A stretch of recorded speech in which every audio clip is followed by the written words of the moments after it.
Hello everyone, welcome back. So today we're going to be talking about this Sig M400. Okay, so I have talked about this AR before.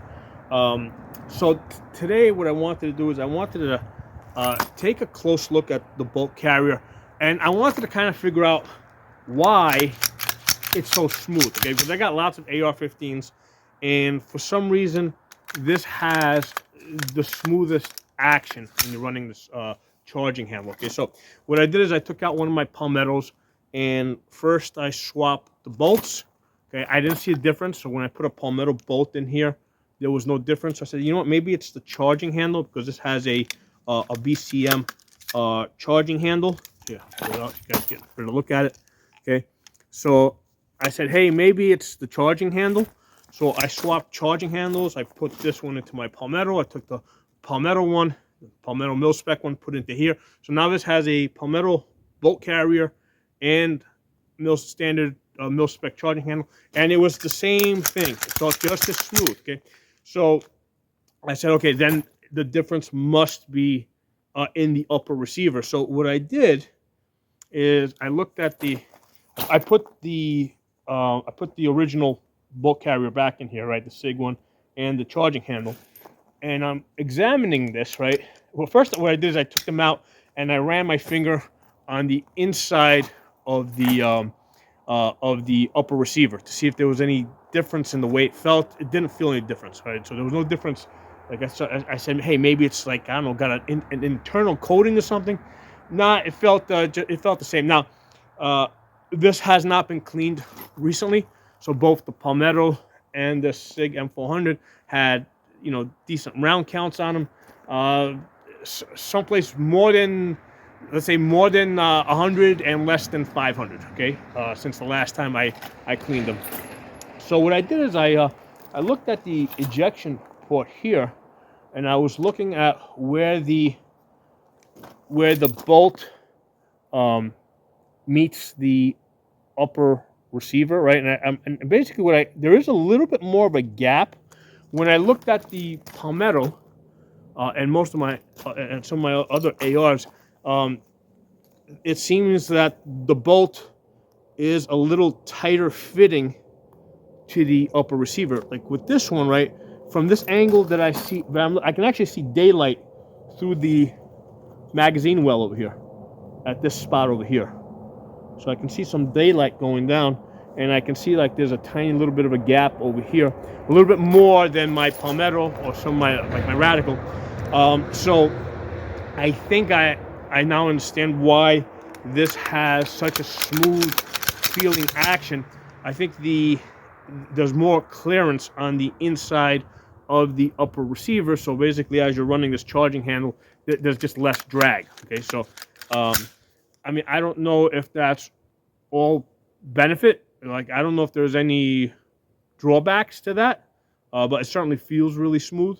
But that's what it is. I mean, I think I have satisfied myself as to why this one seems to have such a smooth action when I run the charging handle. Okay, so that's the main thing I wanted to figure out today. And then the next thing I wanted to do is I wanted to confirm my zero on this, because the last time I put this Trigicon MRO HD. This is the one with the 68 MOA circle.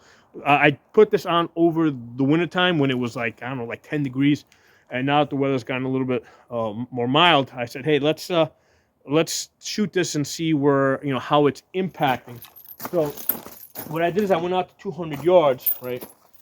And what I saw is that now, because here's the thing, when the weather is like really cold, like 10 degrees, the combustion inside of the cartridge tends to be a little bit slower, so you get like a less of a velocity. So what happened is the last time I zeroed this in and confirmed it at 200 yards, it was really cold. So today, with, I think it's like 45 degrees right now, my impacts were up here. So at 200 yards, I'm putting my dot. It's got a 2mm dot in the center of this paper. I'm using a 3x magnifier, so I'm using the whole paper to kind of center on. Okay, and my impacts are like 1, 2, 3, 4. They're like way up here at the top edge of the paper. Okay, so the last time I shot it at 200 yards, it wasn't impacting that high, so that's because of the weather change. Okay, so I said, okay, I wanna bring this down and center it up at 200 yards, right?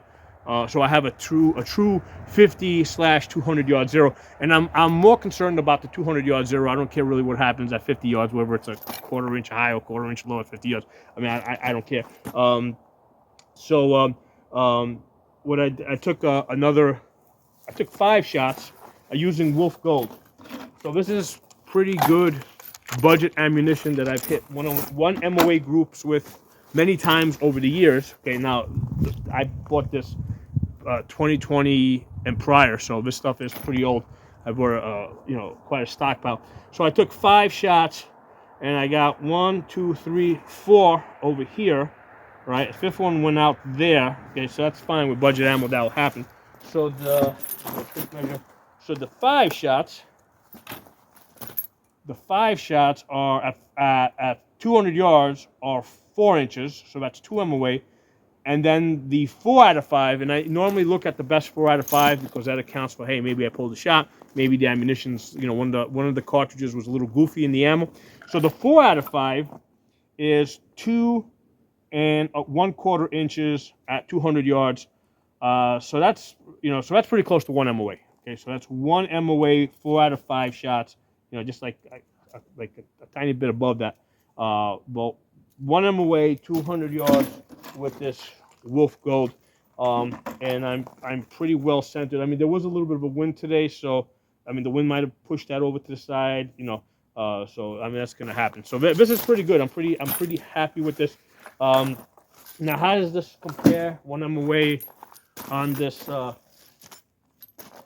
guess, budget premium gun? Because it is a $1,200 gun, $1,200 to $1,500, depending on where you buy it and what's going on. So I think the cheapest I've seen this is $1,200. So it's definitely not budget economy. It's premium, but it's not like high-end premium. It's like probably at low-end premium, okay?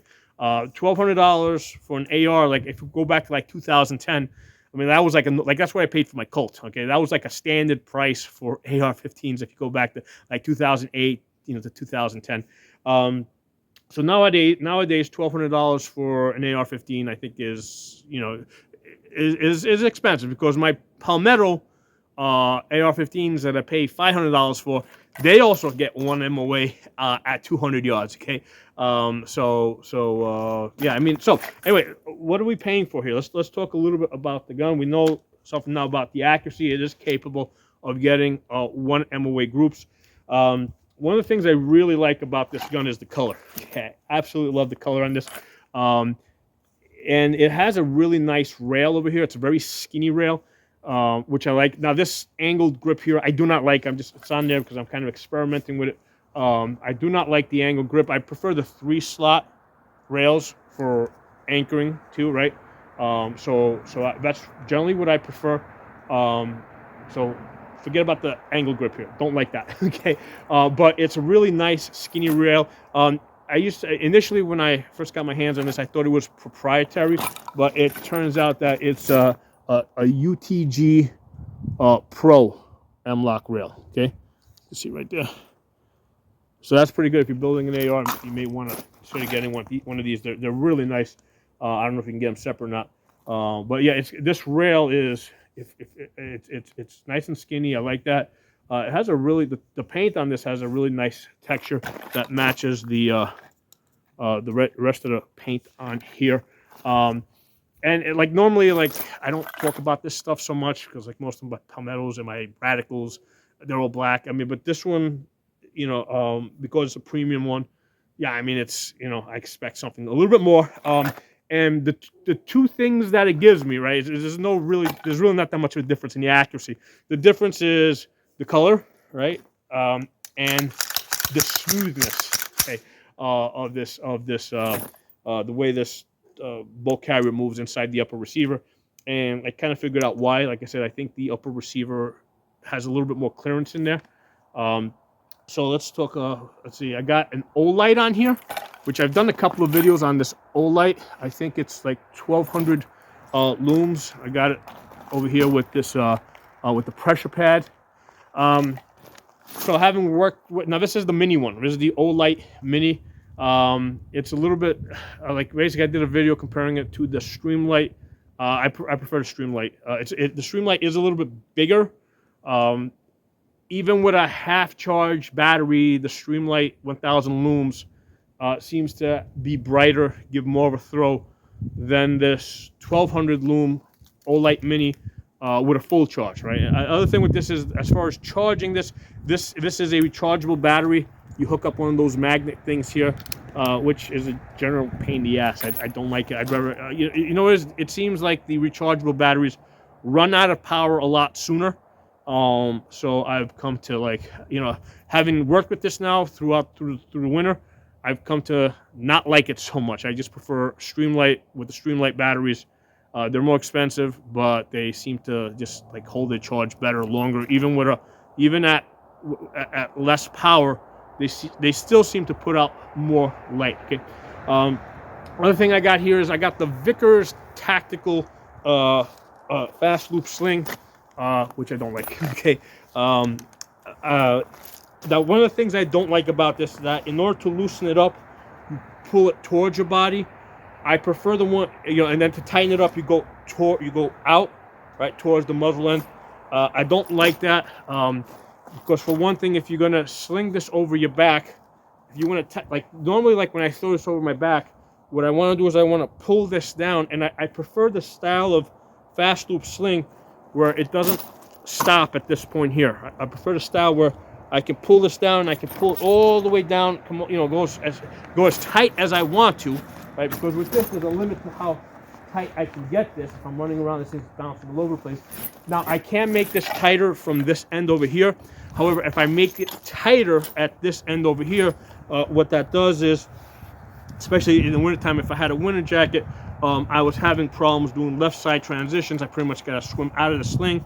Okay, so it's you know, basically I had to kind of keep it here so that I could use the rifle the way I wanted to use it. If I tighten it up over here, I find out that, like, if I want to get, because right now, in order to, like, lift the rifle up and let's say do a mag change, right, get a magazine in there, right, I have to come back all the way to here, right, and I can work this. I mean, this is like kind of like the edge where I've got just enough to be able to work here. I would like it if I could get it a little bit looser, right? But the thing is, if I make it looser, then what happens is when I sling this over my back, when I sling it over my back, I got even more slop than I got now. So that's why I don't like it's not so much I don't like the Vickers Tactical sling. I don't like this style, which is basically a two-piece. It's a fast loop with a two-piece that connects over here, because this section here is one piece, this section back here is another piece. I prefer the one that's one long piece, and what you do is you pull it to tighten it and let it out to loosen it up. Okay. So anyway, that's on the fast loop, and I have covered this. Figured since I got it here, let's do a review on that. You know, so other thing over here, I've got the Trigicon MRO HD. This is it's got the 60, it's 2-in-1 dot with a 68 MOA circle. I did a separate video on this. It can be anywhere from $400 to $600. To tell you the honest truth, I mean, I much prefer the Holosun. The Holosun ACSS, which is a 65 MOA circle, or 65 MOA horseshoe with the chevron, is a lot easier to work with at close distance. At further distances, that chevron is a nice, fine aiming point. It's got the 3 dots underneath it for a bullet drop compensator. I got that for $200. And that's also solar powered with a battery backup. It's a much better optic than this, and this one's more expensive. But I got a number of other Holosuns. I got the 503CU. I got the 510C. I pretty much prefer any Holosun which is cheaper, right, to this Trigicon over here. Okay. So, because a lot of times people will they'll say that the more expensive optic is the better one, but they haven't tried out the cheaper ones. For me, it's like, you know what? Let's just ignore the price altogether. Assume that they're at the same price. Assume that they're free. Okay, assume that they're, like, which one do I prefer? I generally prefer the Holosuns, especially if they have the ACSS reticle.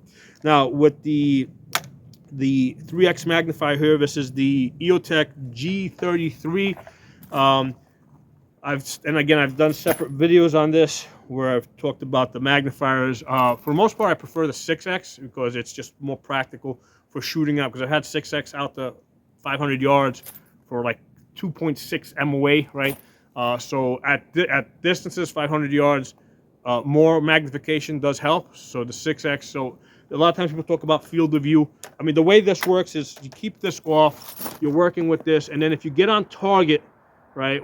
So you're here, you come on target, you're at distance now, like you see what you see. You're already on the target, now you flip the magnifier on. So field of view is not an issue, right? Because I'm on, I'm already where I wanted to be, right? So most of the time you're working without the magnifier. So for the way that I normally work with this, the less field of view with the 6x, is not an issue. It's more of a benefit to have more magnification. Now, comparing this to, let's say, my Holosun 3x, right? So now we're comparing 3x to 3x. The eye relief here is like 1.5 inches. The Holosun 3x is 2 inches. So you got an eye relief issue where now you got to get your eye closer to the glass over here. You got to get a 1/2 inch closer. If you go a little further back, you start seeing scope shadow. So I'm not too. So again, here's the thing: the Holosun HM3X magnifier, they're like $150 to $200. Yeah, that's better than the EOTech. So I forgot what these things cost. I think they cost almost $600. Definitely don't recommend it. Go with the Holosun. Go with the Vortex. You're not going to get any additional benefit out of this the EOTech G33. The one thing that I do like is the external knobs here for centering on the magnifier, because what's happening is every time I move the magnifier from one rifle to another, it doesn't shift to 0, right? But what happens is the reticle, like when you're looking through it, can appear like, it's like way off to a corner here or way off to a corner there. So what you use these adjustments here on the magnifier to center, to move the reticle to the center. And the easiest way to do that is once you get on, flip the magnifier on, get on it, and then slide your head back a little bit so that you start seeing that scope shadow. So if that scope shadow is off to the center or off to the left, because right now all the way here now, the way I've centered this, yeah, I see scope shadow. Like basically I have a pretty small, like I only see about 25%. Like 75% is actually shadow right now with my head all the way back here. But that shadow's centered, and the 65 MOA circle is also centered.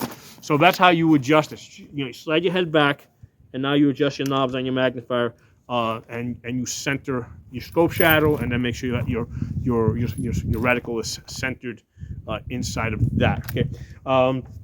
So again, another example here where this setup here is an example of how there's definitely diminishing returns. You got a $1,200 rifle, you've got whatever let's say $500 red dot, $600 magnifier, $60 sling, and all these things I've got cheaper, and the cheaper in many cases just works better. Okay, so just because you spend more money on something doesn't mean that you're gonna get better. Okay, the better that I've got here is I got a nicer color. I like the color, and I like this. Like I said earlier, I like the smooth action that this has. Another thing worth noting with these, with both the red dot and the magnifier, these quick detach levers. On the red dot, it does stick out a bit. Because red dots usually you don't need to quickly remove. I do want the quick detach on the magnifier so I can get that off there. I usually prefer the screws on the red dot, but that's less of an issue. But on the magnifier, what I'm having here is like there's this lever that comes back here is definitely like interfering with the charging handle. Like there's very little space in here, so that's another thing I don't like about the G33 magnifier. Now there's that eye relief issue, so this needs to be in that spot in order for me to have good eye relief. If I move this forward a bit, what's going to happen is now I got scope shadow. Okay, so now I got to, get my, I got to change where my head is, right? So I generally like being there. Okay, that's where I like being.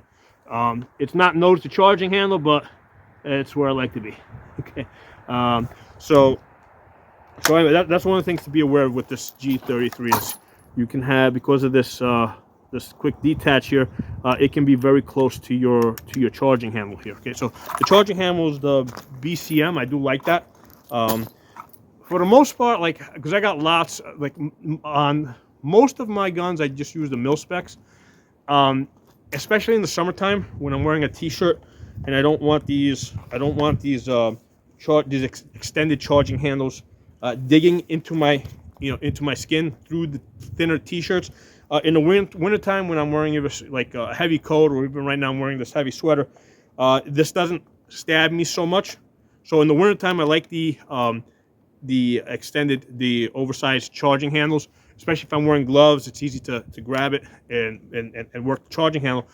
In the summertime, I go back to just mil spec, plain mil spec, $10 charging handles. They work great. Okay, so that's what I do. I go back and forth. So I got, for almost every AR, I got the mil spec charging handle, and I have ambidextrous ones, and I just switch them back and forth. Wintertime versus summertime. Okay.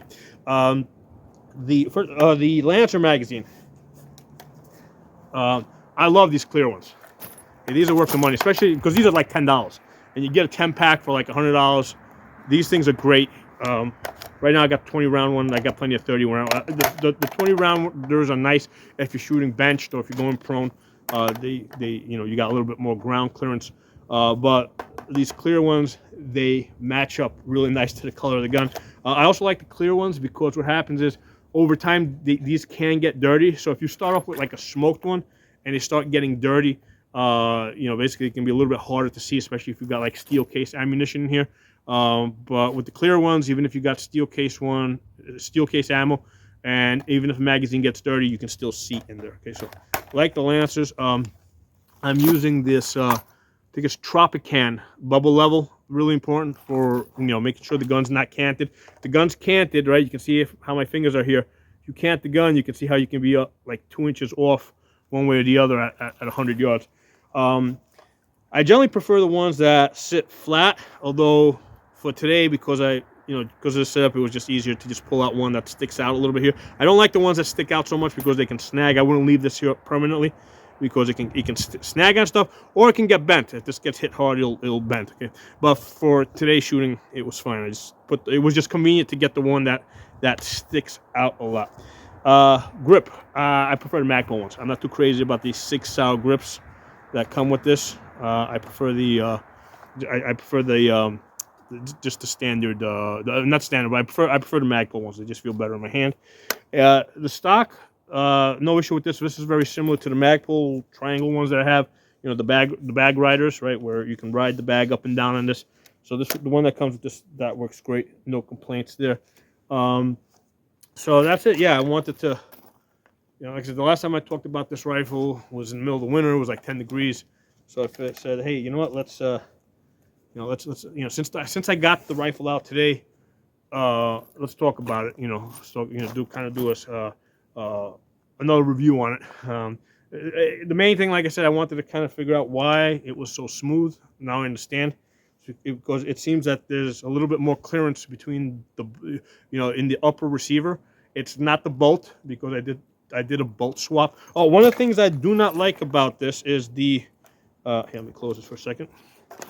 This comes with a neutered bolt.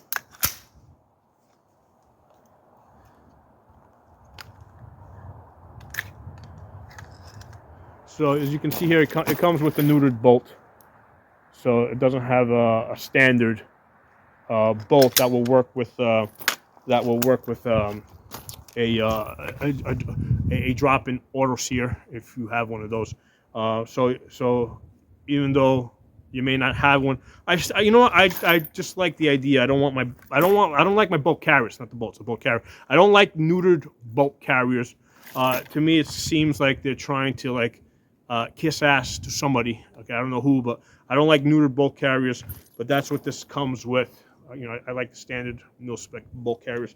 So that's the other thing that's worth mentioning on this. So anyway, so that's you know, that's everything I have to say on this.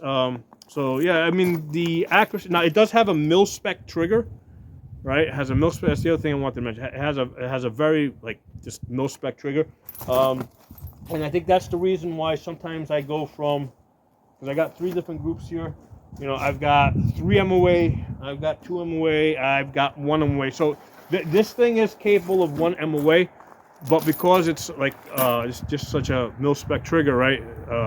You know, I have to work a lot harder. So I know I've hit 1 MOA with this a couple of times.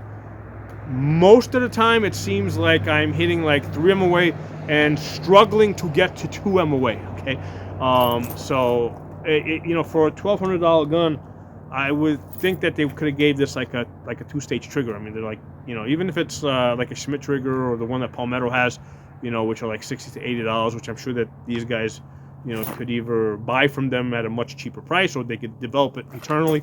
Yeah, for this gun, for $1,200, I think that they should give you something better than just a plain mil-spec trigger. Now, I'm not completely against mil-spec triggers because mil-spec triggers are pretty good if you're like working with thick winter gloves, right? Because you can feel them a little, you know, you can feel the trigger a little bit better. But you know, for here's the thing, the mil-spec triggers are you know, basically I got a whole bunch of them. Most people that are into this have a bunch of them that they've already swapped out. So I would rather they ship this with a nicer trigger, and then if you think you wanna use this with a mil-spec trigger, you can pretty quickly swap one in, and you know, at least this way you got the nice trigger for your distance shooting. But my thoughts on that. So anyway, drop some comments. Let me know what you guys think. I'll talk to you all soon.